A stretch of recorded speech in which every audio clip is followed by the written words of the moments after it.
Direct. Incendie en Gironde, le feu est contenu, mais il subsiste des points chauds.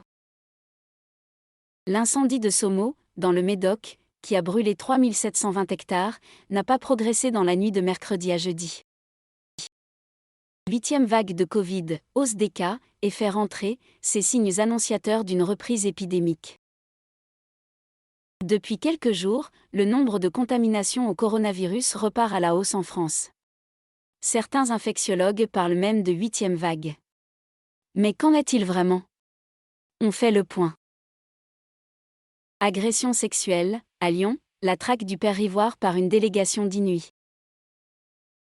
Des proches de victimes présumées, qui réclament l'extradition du prêtre de 92 ans, se sont rendus mercredi dans sa communauté, sur la colline de Fourvière, où il a accepté de les rencontrer.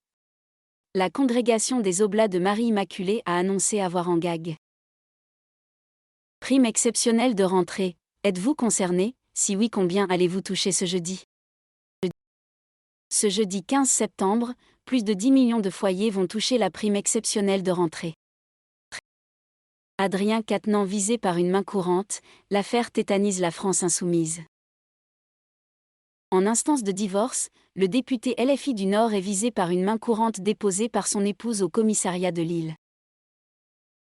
Rapatriement des familles de djihadistes, nous devons accueillir les enfants au plus vite, affirme la secrétaire d'État chargée de l'enfance.